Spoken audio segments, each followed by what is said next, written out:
ចឹងនៅក្នុងថ្ងៃនេះមានប្រធានបទមួយដែរពាក់ព័ន្ធជាមួយនឹងព្រះភូមិបងប្អូនប្រកាសជាមានហើយចោលជិះតាមផ្លូវក៏ឃើញប្រភូមិច្រើនគួរសមដែរនៅក្នុងស្រុកយើងហើយការរៀបចំនៅភូមិក៏ជាផ្នែកមួយដែលយើងជាទូទៅតែងតែនឹកឃើញសឹងតែមានគ្រប់គ្នាដែលថាអ្នកណាដែលគាត់ទិញផ្ទះថ្មីគាត់តែងតែនឹកឃើញថាចង់ដាក់ប្រភូមិរៀបចំប្រភូមិអីចឹងប្រធានបទរបស់យើងក៏ពាក់ព័ន្ធជាមួយនឹងការរន្ធត់ដែរហើយនៅតែបញ្ជាក់ដដែលថាយើងអត់បង្ខំឲ្យជឿទេប៉ុន្តែខ្ញុំសូមឲ្យចាត់ទុកថាយើងគឺជាការកំសាន្តហើយអាចយកបានចំណេះដឹងណាខ្លះក៏យកទៅប្រើប្រាស់ចុះអូខេនៅជុំវិញប្រធានបទហ្នឹងខ្ញុំនឹងចាប់ផ្ដើមប្រធានបទក្នុងការចែករំលែកបទពិសោធន៍របស់ខ្ញុំផ្ទាល់ជាមួយនឹងមិត្តភ័ក្តិរបស់ខ្ញុំតែម្ដងតាក់ទងជាមួយប្រភូមិដោយដែលលោកគ្រូចិនសែបងបានមានប្រសាសន៍អញ្ចឹងថាអ្នកណាក៏មានប្រភូមិដែរផ្ទះមួយណាក៏មានប្រភូមិស្ទើរតែមានទាំងអស់គ្នាទៅហើយខ្ញុំថា 70% នៃផ្ទះនៃប្រទេសរបស់យើងគឺមានប្រភូមិហើយវាជាជំនឿរបស់តាំងពីបរមតាឬទេវតាថែរក្សាផ្ទះជាជំនឿរបស់ចាស់ៗដែលយើងត្រូវតែមានអ្នកមើលផ្ទះយើងនៅពីក្រៅហើយថែមជានាងផ្ទះអ្នកមើលខាងក្នុងទៀតត្រូវទេដោយឡែកខ្ញុំអ្វីដែលខ្ញុំសង្កេតថាព្រះភូមិអ្នកដែលប្រតិបត្តិច្រើនជាងគេយើងអាច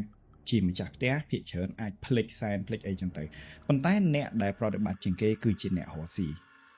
អ្នករស់ស៊ីគឺមិនសូវរំលងតែទៅមួយភូមិនៃការសែនព្រេនដើម្បីធ្វើយ៉ាងណា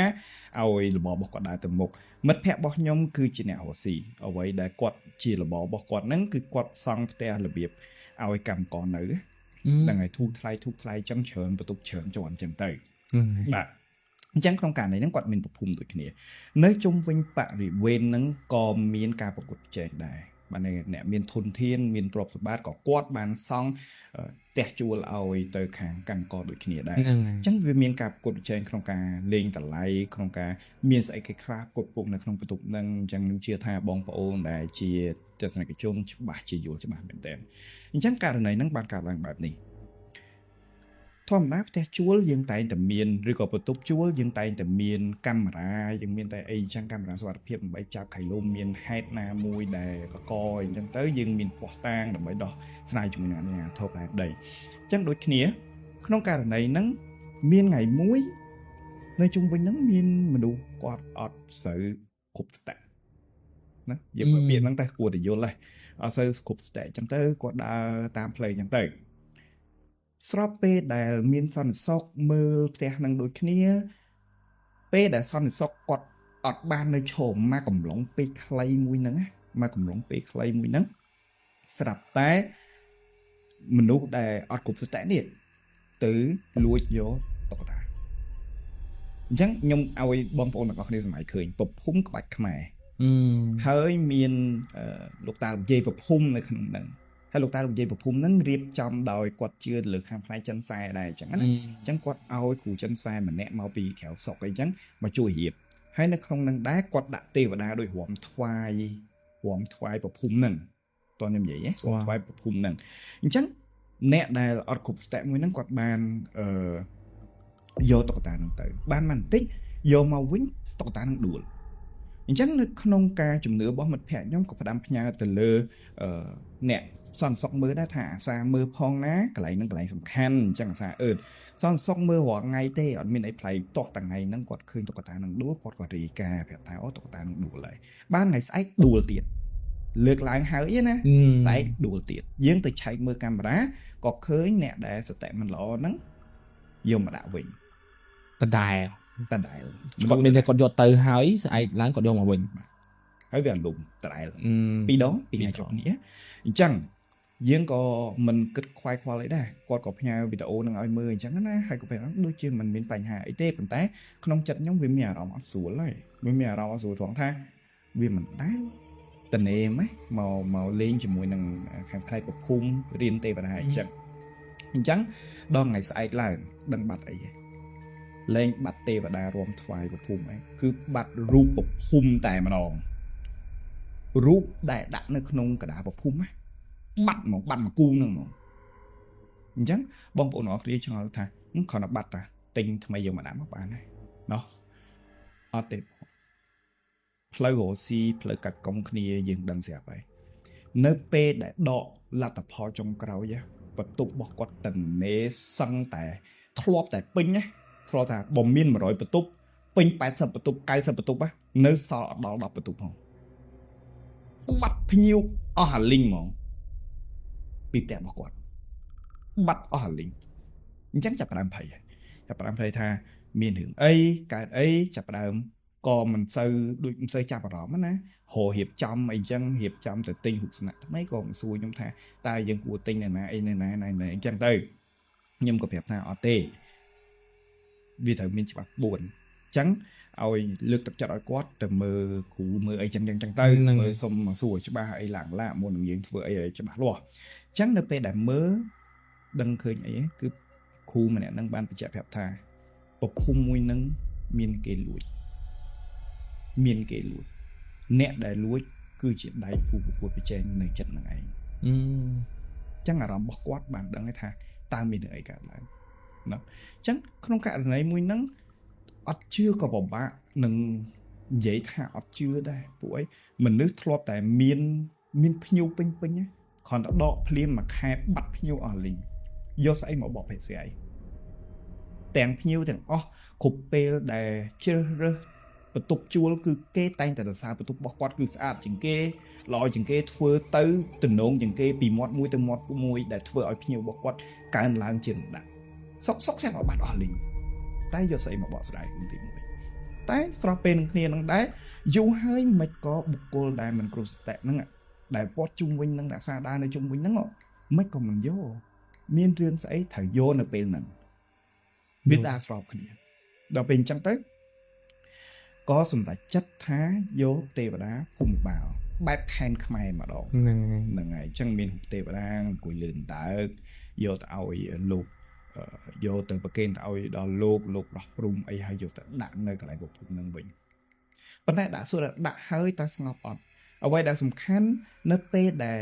មុននឹងមានទេវតាចូលមកដល់អ្នកសំសុកហ្នឹងក៏យកសពដែរពួកគាត់ថាអ្វីដែលគាត់យកសពគឺនៅពេលដែលគេឃើញ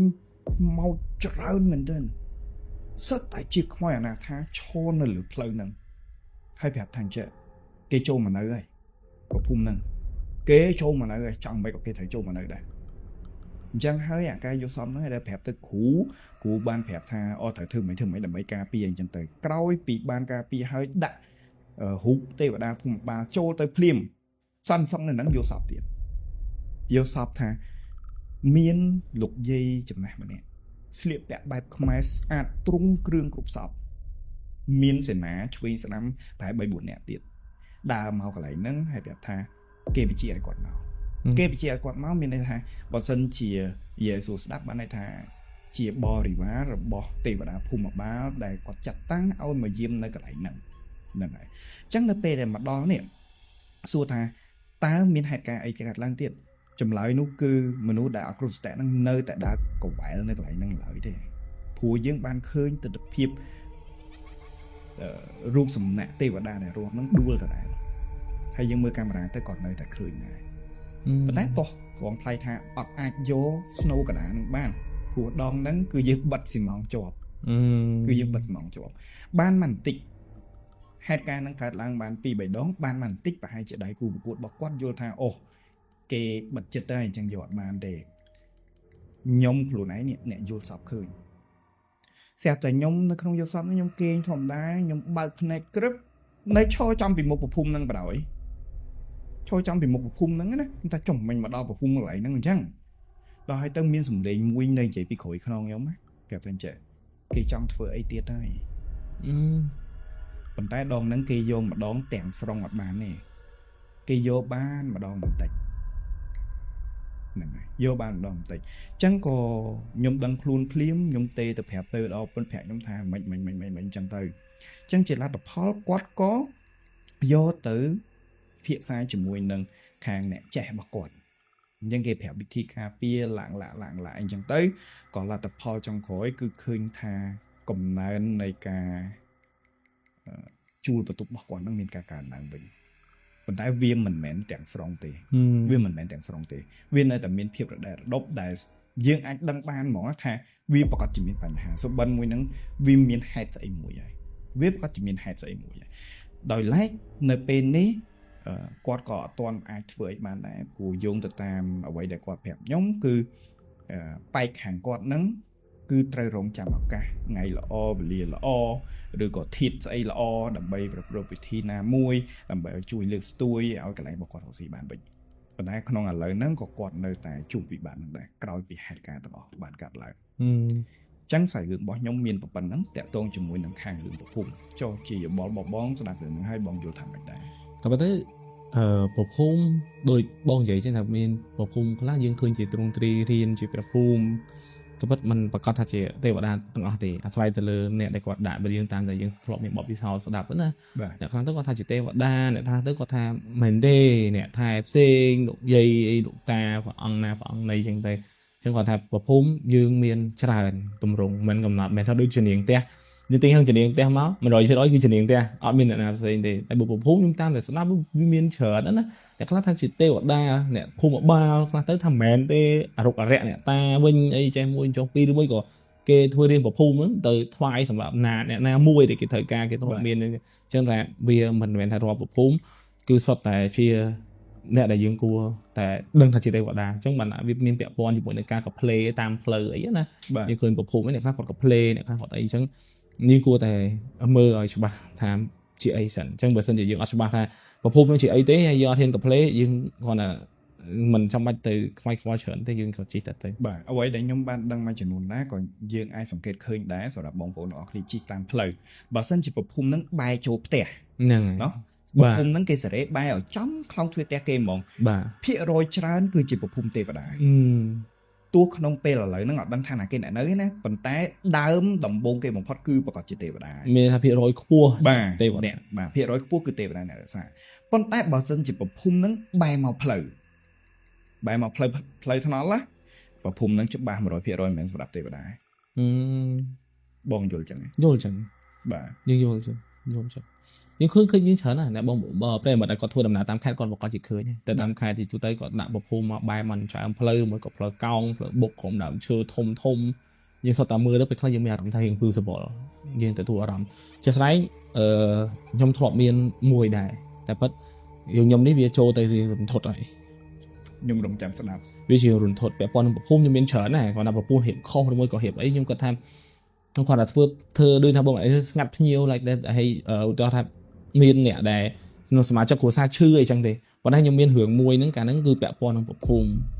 ហើយកាលហ្នឹងខ្ញុំទៅមើលផ្ទះគេយើងគាត់នៅភ្នំពេញទេប៉ុន្តែគាត់តាក់ទងមួយយើងថានៅខេត្តអីចឹងទៅនៅផ្លូវជាតិលេខម៉ាននៅអីចូលពីផ្លូវជាតិអីប្រហែលគីឡូចឹងទៅអញ្ចឹងដោយសារតែយើងចង់ដឹងថាជាផ្ទះបែបម៉េចជាទូទៅគាត់តែងតែថតផ្ទះគាត់ឲ្យយើងមើលបើមិនចឹងទេយើងចូលទៅក្នុង Google ហើយយើងview មើលគេថតដោយ Google Map យើងហ្នឹងយើងក៏ឃើញផ្ទះហ្នឹងថាconfirm គ្នាយើងមិនបញ្ជាក់គ្នាថាផ្ទះហ្នឹងហើយដែលយើងត្រូវទៅអញ្ចឹងពេលដែលយើងចេញពីថ្ងៃដែលដល់ថ្ងៃណាត់ហ្នឹងយើងជាមួយនឹងអតិថិជនយើងហ្នឹងអ្នកដែលគាត់ហៅយើងពឹងយើងទៅជួយមើលហ្នឹងគាត់ចេញពីភ្នំពេញទៅរៀងខ្លួនចាំមានថាអ្នកណាទៅមុនក្រោយវាមានហើយអ្នកទៅដល់មុនអ្នកទៅដល់ក្រោយអញ្ចឹងយើងក៏ជិះធ្វើដំណើរអញ្ចឹងទៅហើយថ្ងៃហ្នឹងអត់មានក្រុមការងារណាទៅមួយខ្ញុំទេគឺខ្ញុំទៅតែឯងព្រោះក្រុមការងារខ្ញុំគាត់មានភារកិច្ចបន្ទាន់អញ្ចឹងទៅក៏ជាឱកាសឲ្យខ្ញុំទៅតែឯងហើយណាមួយខ្ញុំក៏ចូលចិត្តតែខ្លះធ្វើដំណើរតែឯងខ្ញុំក៏ចូលចិត្តដែរពីព្រោះខ្ញុំចង់យកពេលវេលាហ្នឹងជិះមើលទេសភាពអីខ្លួនឯងអីចឹងទៅដល់ផ្ទះហ្នឹង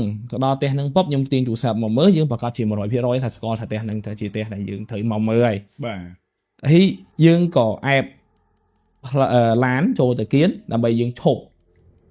យើងតាក់ទងទៅម្ចាស់ផ្ទះឬមួយក៏តាក់ទងឲ្យថាយើងដល់ទៅហើយតែនៅពេលដែលយើងយកអែបឡានយើងមកកង់យើងមកជាហៀងមិនធ្លាក់អាឡៃផ្លូវចំណីផ្លូវក្រហមហើយកង់យើងមកជាហៀងទេវាមិននៅលើកន្លងកស៊ូណាជាទូទៅយើងឈប់ផ្លូវខេត្តគឺតែប៉ុណ្្នឹងឯងបាទយើងក៏រៀបទាំងចុចខលស្រែកទ្វារផ្ទះហ្នឹងគាត់បើកទ្វារផ្ទះហ្នឹងគាត់បើកអញ្ចឹងគាត់បើកយើងមិនដឹងថាអូមកហើយជា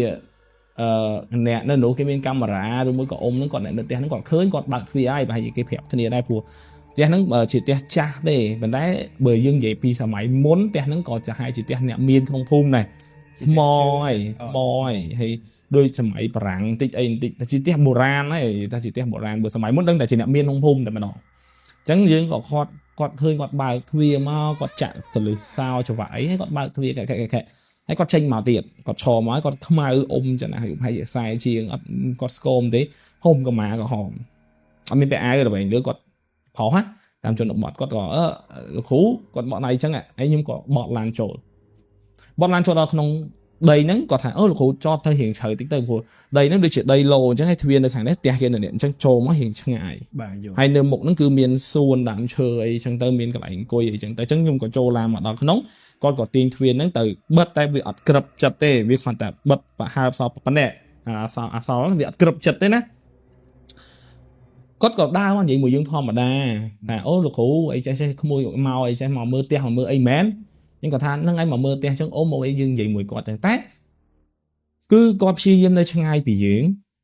còn ở nơi các bài dưỡng tay chỉ tu tới bây giờ chỉ hưởng thom mà đa ai phụ bị khá nhung chân sai bị khá dương cho tới còn tay tay của dương còn ở hiền ấy chân dương còn hiền sân xa mùi dương rồi mới còn nhẹ trăm tia chẳng còn ở hiền này nè đo ca của còn ở hiền này chẳng còn bài nhà có ở dương từng côi nơi khổm đàm xoài muối lấy mình làm xoay được những lịch thật mấy tay đang chỉ làm chứ hay cái này nó cái do cô đôn á cái cặp cô đôn thôi đôi cái nè ngày chẳng còn dừng coi này nó thấy cái miên tộc mùi này nặng đại tộc chơi chả mùi còn lực tận tai oi tiệt mà sao tu khỏi ông xảy pi nè con tranh bị không tẻ pi nè mùi gì chẳng nào tới scom đừng pi nè con tranh mắt có xua dương thang chuẩn bị xua mà chui mơ te mén tham mà chui mơ te mà ai chạy chẳng có thao mau từng phật món ai chạy bấy buồn như thầy hay có xua dương tham mạch đai mà đo te nâng mẹ rằng mạch đai còn gì liên thom mà đa mùi dương đương tha cầm đỏ dương cầm oi ốc sóc pe mà cha kia toàn màu chẳng nè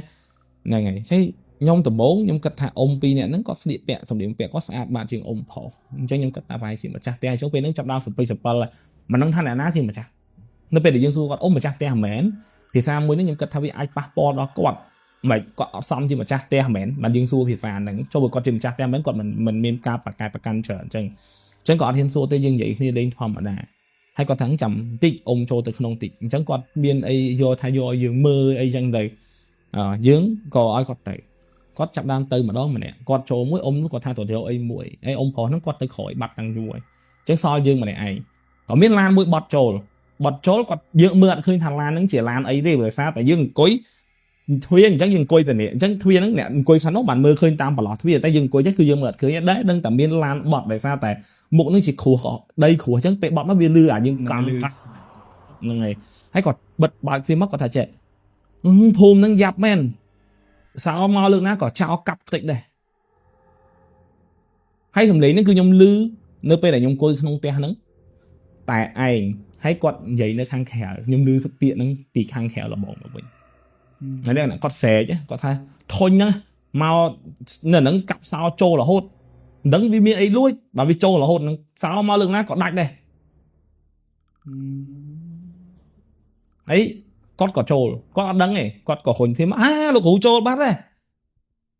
chúng ta ba nhom trâu có lục hú trâu thằng này thuê là bảo lục hú trâu luôn anh nên ôm còn vào từ tua nhom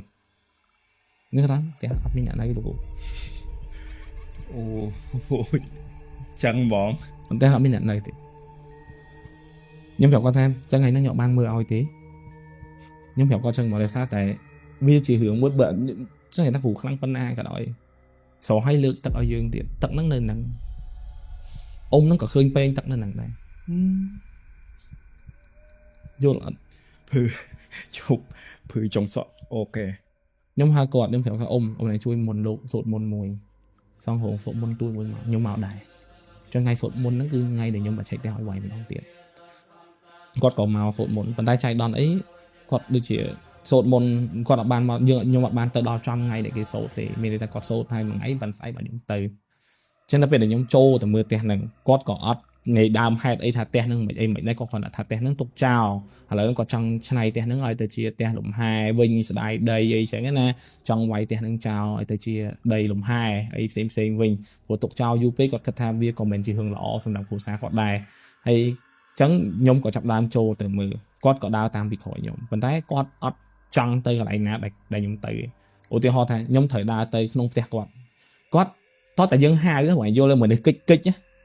mình đã dương trăng thì mới chỉ kèn bài có thằng đấy là khu chơi anh tới tam thì vẫn thấy có trăng mau về dương đôi còn đằng ấy muôn năng ngày có vẻ thằng khu nổi chỉ kèn bài nó khang khỏi đấy đừng đa tới mà dương click luôn cứ dương tự tại nhỉ cứ có show bi gì chẳng nhung có vẻ thà ấy với bông thằng tới có quạt thư chỉ đôi mình tủ sạp tê ấy thử tranh thì anh vậy ấy chẳng tới ông có mau pin nè បងប្រុសអ៊ំស្រីហ្នឹងអ៊ំប្រុសទៅទេអ៊ំស្រីគឺទៅអីបោះទីអីបោះទៅនិយាយទៅគឺព្យាយាមគិតឲ្យមានភារកិច្ចរៀងខ្លួនយល់លក្ខណៈថាលោកគ្រូឯងមកលោកគ្រូឯងឆែកទៅចង់ឆែកចង់ទៅណាទៅលក្ខណៈអញ្ចឹងដល់អញ្ចឹងហើយខ្ញុំក៏ដល់ចក្រានបាយអីធម្មតាអស់ខ្ញុំថាបើផ្ទះនឹងមានអីដែលអ្នកថែមែនឥឡូវនេះគេចង់ជួសជុលតើអាចឲ្យគេជួសជុលបានអត់ខ្ញុំក៏អត់បានទទួលអារម្មណ៍អីទាំងអស់នៅពេលដែលខ្ញុំឡើងទៅដល់ផ្ទះហ្នឹងស្រីខ្ញុំឃើញស្បែកជើង2គូស្បែកជើងផ្ទាត់2គូស្បែកជើងផ្ទាត់បែរនេះឃើញស្បែកជើងផ្ទាត់នៅស្រុកស្រែគេកាត់ចំណាំស្បែកជើងផ្ទាត់ស្បែកជើងខ្ញុំដូចនៅអូតែលណាបាទហ្នឹងហើយអញ្ចឹងយើងចាប់ដល់អូស្បែកជើងនេះគេមានចំណាំអញ្ចឹងយើងឃើញវានៅជាន់ទី1ហ្នឹងឯងអញ្ចឹងពេលជាន់ទី1ហ្នឹងគូគាត់អត់ឡើងទៅជាមួយទេដល់ពេលហើយខ្ញុំក៏ថាផ្ទះនេះដូចជាអត់មានអីមើលទេដោយសារអីអត់មានមនុស្សនៅអញ្ចឹងមានតែមួយម៉ាត់ទេវាយមួយក៏អត់វាយខ្ញុំក៏ចង់មកវិញស្រីឃើញស្បែកជើងមក2គូហ្នឹងនៅជាន់ទី1ជាន់ផ្ទាល់ដីដែលខ្ញុំចង់ទាំងទឹកជាន់ហ្នឹងពីមុខខ្ញុំចូលទៅដំបូងគឺអត់មានឃើញស្បែកជើងហ្នឹងខ្ញុំឡើងទៅវិញគឺស្បែកជើងហ្នឹងក៏បាត់ដែរស្បែកជើងដដែលស្បែកជើងតែហើយពេលដែលខ្ញុំចុះមកយើងមិនឃើញស្បែកជើងហ្នឹងមកចដៅហ្នឹងយើងអត់តន់ដល់ជាន់ផ្ទាល់ដីទេយើងគ្រាន់តែចុះមកភ្លាមយើងឃើញស្បែកជើងនៅហ្នឹងខ្ញុំគ្រាន់តែឃើញស្បែកជើងខ្ញុំដឹងថាស្បែកជើងនៅលើមិញអញ្ចឹងខ្ញុំបកឡើងទៅលើមើលវិញគឺអត់មានស្បែកជើងនៅលើហ្នឹងទៀតទេអ្នកណាអ្នកពាក់ចុះទាំងយើងទៅទាំងឯងទេហ្នឹងហើយទៅកូនគាត់ក៏មកកូនប្រុសគាត់មួយទៀតមកដល់ប្រពន្ធគាត់នេះថាចេះស្នាដែរប្រពន្ធគាត់នឹងចុះពីលោឡានមកគាត់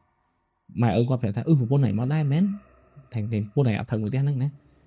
ប្រពន្ធនោះស្អីគាត់ដើរមកប្រាប់ខ្ញុំគាត់ថាលោកគ្រូឯងចង់វាយផ្ទះហ្នឹងចោលមែនខ្ញុំថាមិនមែនខ្ញុំចង់ទេម្ចាស់ផ្ទះហៅមកឲ្យខ្ញុំមើលថាតើពួកម៉ៃមួយក៏អត់ដល់ថ្ងៃហ្នឹងលោកគ្រូឯងគុំលេងមួយផ្ទះហ្នឹងឲ្យសោះប្រយ័ត្នតិចខ្ញុំថាខ្ញុំអត់មានអីត្រូវប្រយ័ត្នព្រោះមិនមែនផ្ទះខ្ញុំបើខ្ញុំនិយាយថាវាយក៏ដោយម្ចាស់ផ្ទះអត់វាយមិនវាយលើម្ចាស់ផ្ទះមិនត្រូវខុសខ្ញុំបើសិនជាមកផ្ទះហ្នឹងខ្ញុំវាយហើយបើឲ្យវាយតាមខ្ញុំត្រូវតែដាច់ខាត់វាយអញ្ចឹងផ្ទះរបស់ខ្ញុំនិយាយប្រាប់ប្រពន្ធគាត់អញ្ចឹងណាស្អីដល់ឲ្យប្រពន្ធគាត់ចូលទៅក្នុងឡានវិញប្តីគាត់ចុះមកថាផ្ទះហ្នឹងពីមុនគាត់នៅមួយគ្រួសារគាត់ហ្នឹងប៉ុន្តែនៅអត់បានទេប្រពន្ធគាត់គឺឡុកគាត់មែនតើគឺគាត់ឡុកបែរជឿអត់ដល់គាត់រលូតកូនទី1ដោយសារតែគាត់ទងន់ហើយនៅក្នុងផ្ទះហ្នឹងគឺគាត់ដូចមនុស្សអត់មានសតិគ្រប់គ្រាន់អញ្ចឹងគឺគាត់វាយពោះខ្លួនឯងរហូតដល់រលូតកូននៅក្នុងកតុកទឹកហើយបើនិយាយឲ្យវាក៏ខិចតិចទៀតគឺប្តីគាត់ហ្នឹងគឺឃើញឈូសកូនហើយអាដុំឈាមហ្នឹងប្រពន្ធហ្នឹងកាន់នៅក្នុងកតុកទឹកហ្នឹងទៀតហើយគាត់កាន់ហើយគាត់ស្រែកថាផ្ដាំប្តីគាត់និយាយណាគាត់និយាយយើងតាមក្រោយមកវិញគាត់វយឆាតមកយើងគាត់ថាប្រពន្ធគាត់កាន់អាដុំឈាមហ្នឹងហើយស្រែកថាកុំអាណាក៏កុំចង់ឈ្នះអញដែរសូម្បីតែកូនអញក៏អញហ៊ានយកចេញរឿងអីអញហ៊ានធ្វើបាបពួកឯងយល់ហ្នឹងយល់ហ្នឹងហើយដល់ពេលមកសទុះក្រោយពួកយើងនិយាយគ្នាអស់ហើយពួកយើងក៏បែកអញ្ចឹងផ្ទះហ្នឹងគឺយើងអត់តន់ចប់ភ្លាមទេហើយបងហ្នឹងគាត់ចិត្តតែពីថាចង់ឲ្យយើងឃ្លៀផ្ទះហ្នឹងចេញទៅអ្នកភូមិក៏គេអត់ចូលចិត្តផ្ទះហ្នឹងដែរដល់ពេលហើយពួកខ្ញុំក៏មកជំនុំគ្នានៅភ្នំពេញវិញសួរថាតើមូលហេតុអីផ្ទះហ្នឹងបានទុកចោលយូរហើយមិនបានអត់មានអ្នកនៅឬមួយក៏អត់មានការរស់នៅអញ្ចឹងមានរឿងអីកើតឡើងគាត់ក៏ប្រាប់យើងឲ្យអស់អញ្ចឹងក្នុងករណីហ្នឹងគាត់មានច្រើនមែនទែនកូនអីផងម្ដាយនឹងផងមានអីដូចសធប់ឬមួយក៏លោមមកហ្វុកអីចឹងវាមិនមានអីជាខ្លាំងទេតែខ្លាំងគឺប្រពន្ធបងកូនទី1របស់គាត់ហ្នឹងឯងអញ្ចឹងស្រែកដល់លើកទី2ស្រែកខ្ញុំថាចេះអញ្ចឹងខ្ញុំទៅមើលម្ដងទៀតនៅថ្ងៃនេះហើយយើងនឹងធ្វើកិច្ចចង់បញ្ចប់បានឬមិនបានចាំពេលហ្នឹងយើងសម្រេចគ្នាគាត់ថាយើងនិយាយអញ្ចឹងចប់ប្រពន្ធគាត់ដែលនៅក្នុងផ្ទះដែលខ្ញុំពូនៅជំនុំហ្នឹងណាគាត់ឡើងមកគាត់មកឆ្អល់មុខខ្ញុំហ្មងគាត់ស្ទុះមកឆ្អល់គាត់ថាហ៊ានទៅទៀតមើលហ៊ានវាយចោលមើលរឿងធំឥឡូវគាត់ថាមិនចង់អត់ចង់នៅហ៎អត់ចង់រស់ហ៎ហើយគាត់មួមកកណាត់តណៃគាត់ចេញហើយប្តីអ៊ំប្រុសអ៊ំស្រីហ្នឹងគាត់ថាអើយខ្ញុំមិនដឹងមានមុខណាជួបលោកគ្រូឯងទេបើកូនភាសាខ្ញុំមកម៉ាក់ហ្នឹងអីខ្ញុំថាខ្ញុំអត់អីទេព្រោះខ្ញុំដឹងថាមិនមែនកូនភាសាអ៊ំឯងថាផ្ទះហ្នឹងពីមុនឯងធ្វើអីខុសមែនឬមួយក៏មានបញ្ហាអីអត់ខ្ញុំចាប់ដើមធ្វើកិច្ចហ្នឹងគឺខ្ញុំធ្វើនៅពេលថ្ងៃលិចផ្ទះហ្នឹងណាធ្វើពេលថ្ងៃលិចបែកជើងយើងសែននៅចំកណ្ដាលផ្ទះបែកជើងធ្លាក់ពីជាន់ទី1មកតាមចដាដូចគេគប់បែកជើងខឹបរត់ទាំងអស់ហ្មងទាំងកូនគាត់មកគ្រួសារគឺកំពុងតែអង្គុយឲ្យធំគឺរត់ចោលធុបចោលទៀនទាំងអស់ខ្ញុំក៏រត់ដែរ ធម្មតាគប់ហ្មងហើយបើទាំងផ្ទះហ្នឹង confirm ថាអត់មានមនុស្សហើយអត់មានអគិសនីទេគឺមានតែពលឺទៀនគត់ហើយម៉ោង5កន្លះ6នៅតំបន់ហ្នឹងគឺវាធ្លាក់ងឹតខ្លាំងហើយវាអត់មានពូតាមអគារអីទេគាត់ថាបុកពួកគាត់រត់ភ្លាមទៀនខ្លះដួលរលត់អស់ងឹតសឹងតែថាយើងមើលអត់ឃើញវាមិនមែនមើលមិនឃើញព្រោះម៉ោង5កន្លះ6វានៅមានពលឺខៀវឡើយទេប៉ុន្តែបើជឿនឹងសួរថាហោះពីណាបាទតែហើយខ្ញុំក៏ប្រាប់ថាខ្ញុំចង់ដឹងការពិតខ្ញុំអត់ទៅណាទេខ្ញុំនៅក្នុងហ្នឹងហ្មងអញ្ចឹងចេះប្រពន្ធគាត់លុកនៅក្នុងឡានប្តីគាត់ចាក់សោឲ្យចេញហ្មងគាត់ថាប្រពន្ធគាត់ស្រែកហែកមាត់ខ្លួនឯងហែកធ្វើអត់ចេញពីក្នុងឡានវាយកញ្ចក់ឡានទុងអត់បានអាហ្នឹងខ្ញុំឃើញផ្ទាល់ភ្នែកនៅខ្ញុំមើលពីផ្ទះទៅក្នុងឡានកញ្ចក់គាត់ប្រពន្ធខំគោះទ្វារគោះឡានដំមកតាប់លោមុខប៉ងប្តីគាត់តែពីនៅក្រៅចុចឡុកសោមិនតែប្តីហ្នឹងក៏អត់នៅក្នុងឡានហ្នឹងដែរចុចឡុកសោឲ្យម្នាក់ស្រីនោះម៉ោចអាតាប់លោគេក្រៅម៉ោចទីតំណែងអស់ដល់ពេលហើយចេញរួចគាត់អត់ឲ្យចេញខ្ញុំថារឿងហើយអ៊ំប្រុសឪពុករបស់កូនច្បងហ្នឹងគាត់ទៅដឹងជើងការគាត់មុនលោកមកលោកហ្នឹងដូចថាគាត់អ្នកមាននៅហ្នឹងអញ្ចឹងលោកនៅក្បែរហ្នឹងម្លងតាម៉ែជាកន្លះគីឡូអីមានវត្តមួយលោកហ្នឹងក៏គាត់មុនមកទាំងយប់លោកថានៅពេញហើយមិនបានមកនឹងវិញគេថាផ្ទះហ្នឹងគេមិនឲ្យនៅទេហើយមិនមកអញ្ចឹងបានខ្ញុំក៏ទៅស្វែងគុំគាត់ថាយើងជាចិនសែអញ្ចឹងមួយចុះពីរគាត់ថាបើចិនសែដឹងហើយថាផ្ទះហ្នឹងវាមិនហេតុអីបានឲ្យមកមើលខ្ញុំថាចេះមិនមែនទេម្ចាស់ផ្ទះគាត់ចង់ឲ្យខ្ញុំមកមើលហើយក៏មានបញ្ហាអញ្ចឹងកើតឡើងក៏ប៉ិតយើងអាចមានដំណោះស្រាយទេប៉ុន្តែគាត់ថាអ្នកស្រីហ្នឹងគាត់កាចបេគាត់ថារឿងអីមិនកាចលោកប្រសងគាត់មានពុទ្ធដីកាសង្ឃដីកាអញ្ចឹងគាត់ថារឿងអីមិនកាចទេណាកាចជាងនឹងទៀតបើប្រឡែងមើលសម្រាប់មនុស្សក្នុងភូមិឆ្កែអីអាក៏អត់មានដឹងខ្លួនទេហើយបានអ្នកនៅនឹងប្រាប់ថាពីមុនណាផ្ទះនឹងមានចំឆ្កែពេលគាត់ធ្វើទុកនោះគាត់ចាប់ឆ្កែកាច់អាក៏យំសាហាវគាត់ចាប់ឆ្កែអាក៏ឆ្កែងាច់នឹងហ្មងអញ្ចឹងរហូតដល់ថ្នាក់អានេះខ្ញុំនិយាយយើងបញ្ជាក់ដែរគាត់ក៏បានទៅពេទ្យប្រស័យប្រសាទដែរប៉ុន្តែពេទ្យប្រស័យប្រសាទថាគាត់មានរោគប្រស័យប្រសាទ 100% គឺពេទ្យដឹងថានិយាយថាមានអាការៈប្រស័យប្រសាទដែរព្រោះមនុស្សប្រកក្តីមិនមែនទម្រង់បែបអញ្ចឹងទេកន្លែងហ្នឹងខ្ញុំសូមបញ្ជាក់តិចបងស្រីហ្នឹងគឺជាបងស្រីប្រពន្ធរបស់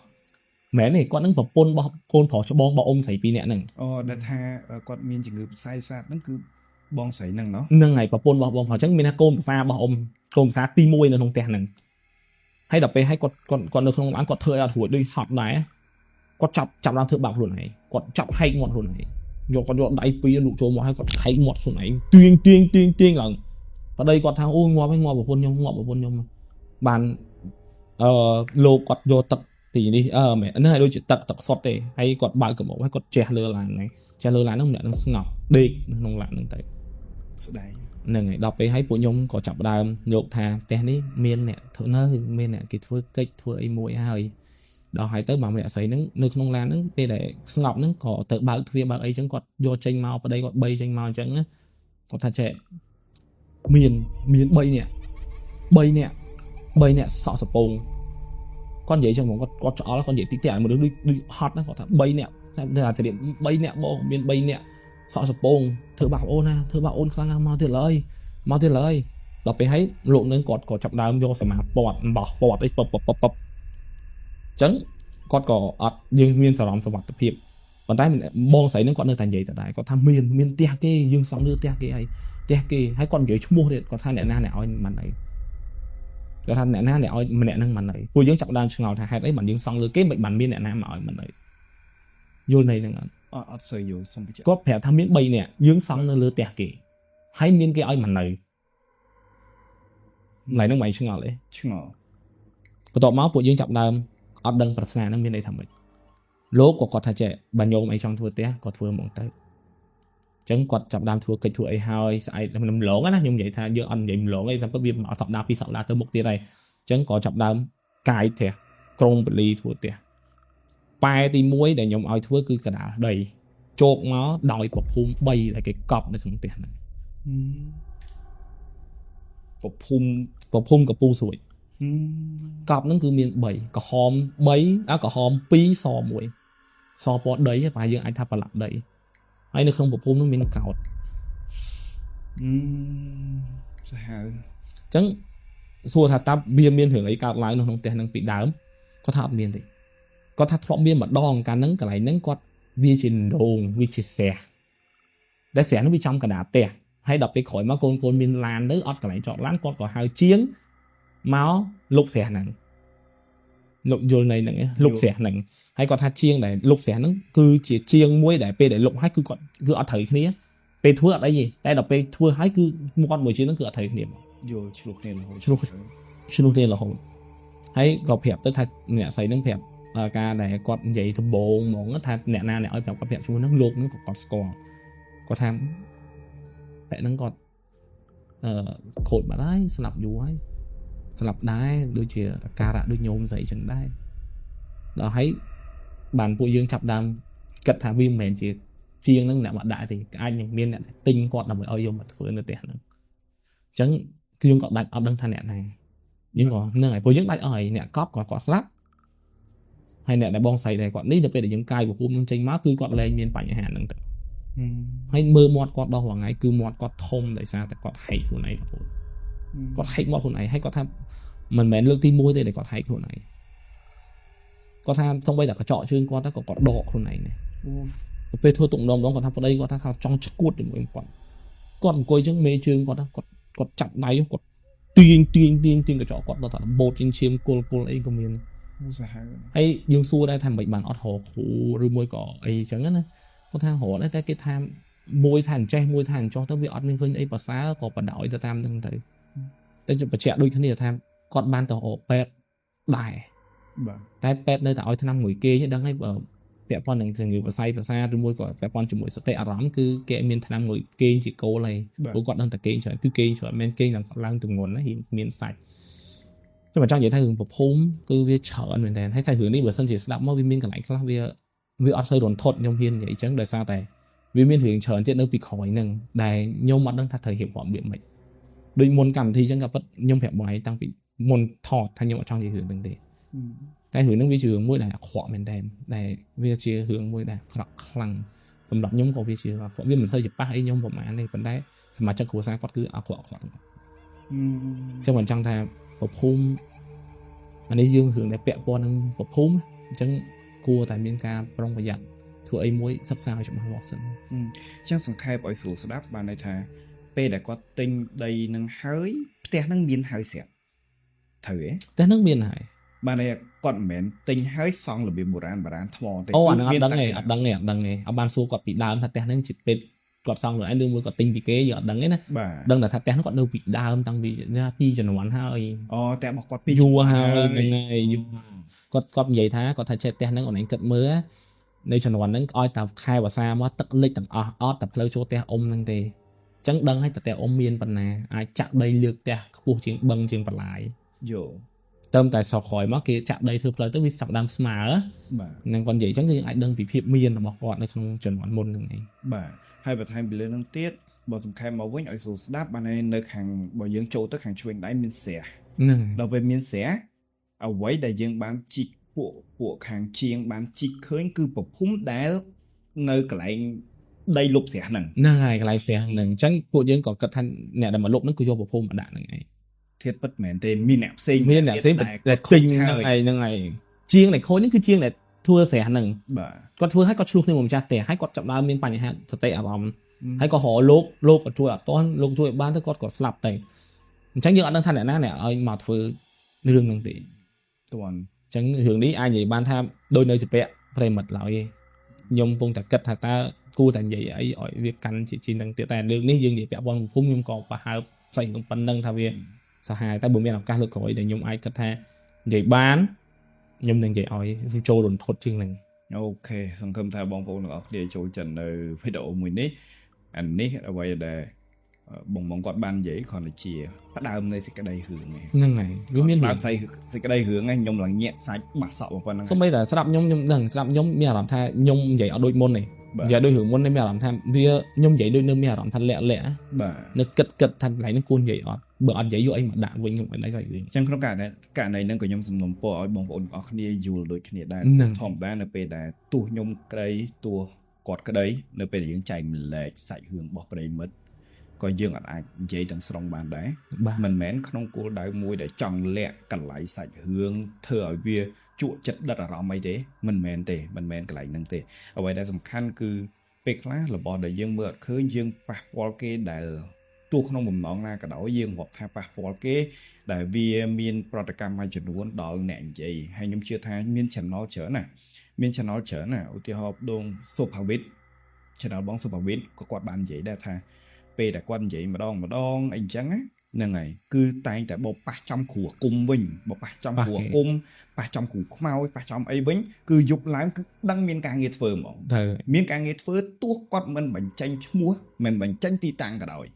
គឺដឹងតែប៉ះគ្នាហ្មងអញ្ចឹងហើយខ្ញុំអាចយល់បានហេតុអ្វីបានបងមកគាត់ចែកម្លែកប៉ុណ្ណឹងហើយខ្ញុំសង្ឃឹមថាបងប្អូនទាំងអស់គ្នាធម្មតាអ្នកស្ដាប់ចង់បានអារម្មណ៍ធុតអាពងតាំងអង្គុយស្ដាប់ឲ្យលោតចេញពីក្រែហ្មងណាយល់ច្បាស់ហ่ะក៏ប៉ុន្តែបើយើងអាចនិយាយបានថាអ្វីដែលខ្ញុំនិយាយមិញនេះវាក៏ជារសជាតិថ្មីមួយទៀតវាមិនរន្ធត់ទេប៉ុន្តែវាជារសភាពមួយដែលយើងស្ដាប់ហើយវាសោកសង្រេងបាទវាមានរឿងច្រើនដូចប្រតិកលាគ្នាដែលយើងស្មុគស្មាញមែនតើក៏ប៉ុន្តែចង់និយាយរន្ធត់ណាស់ប៉ុន្តែយល់เลยថាពេលខ្លះនិយាយរន្ធត់ខ្លាចវាហួសនិស័យយើងគួរឲ្យជឿយល់មួយទៀតវាជារឿងមួយដែលអាក្រក់ពេកបើសិនជាយើងនិយាយទៅឥឡូវដូចរឿងដល់វគ្គដែលគាត់ហែកមាត់វាអាក្រក់ណាវាអាក្រក់មែនតើជារូបរាងមួយដែលអាក្រក់ដែលយើងមើលឲ្យគឺខ្ពើមរអើមតែម្ដងបាទអញ្ចឹងវាខ្ញុំអត់ចង់និយាយអស់ហ្នឹងអញ្ចឹងបើថាហើយនៅមួយអារម្មណ៍យើងនិយាយរឿងហ្នឹងវាអត់តន់ហើយខ្ញុំអ្នកចំផ្សាយខ្ញុំអ្នកជឿរឿងហ្នឹងហើយ100%គឺខ្ញុំជឿតែខ្ញុំអត់បខំបងប្អូនជឿទេគ្រាន់តែខ្ញុំជួបផ្ទាល់អញ្ចឹងអារម្មណ៍ខ្ញុំគឺវារៀងឆុតបាទចឹងបានន័យថាវាឲ្យសញ្ញាមួយដែលមិនសូវស្រួលហើយនៅពេលយើងលើករឿងរបស់គេមកនិយាយឥឡូវហ្នឹងក៏ចឹងហ្នឹងហើយអូខេសង្ឃឹមថាបងប្អូនយល់ហើយអរគុណមែនទែនសម្រាប់ការតាមដាននៅអេពីសូតមួយនេះហើយសង្ឃឹមថាបងប្អូនទាំងអស់គ្នាមានការ share ច្រើនយល់ពីអ្នកចែកសាច់រឿងដែលគាត់មានអារម្មណ៍របស់គាត់សង្ឃឹមថាបងប្អូនយល់ហើយនឹងបន្តគាំទ្រកម្មវិធីនេះដោយ like ថែមទៀតបើសិនជាបងប្អូនទាំងអស់គ្នាមានសាច់រឿងដែលល្អដែលរន្ធត់មិនមែនជាការច្នៃប្រឌិតជាបទពិសោធន៍របស់បងប្អូនផ្ទាល់កម្មវិធីជាអ្វីមានប្រអប់សារបើកចាំទទួលបងប្អូនរហូតហើយពួកយើងសន្យាថានឹងបកស្រាយសាច់រឿងរបស់បងប្អូនឲ្យបានល្អអញ្ចឹងអត់មានអីទេមានជូនពរជួបគ្នានៅកម្មវិធីជាអ្វីនៅអេពីសូតថ្មី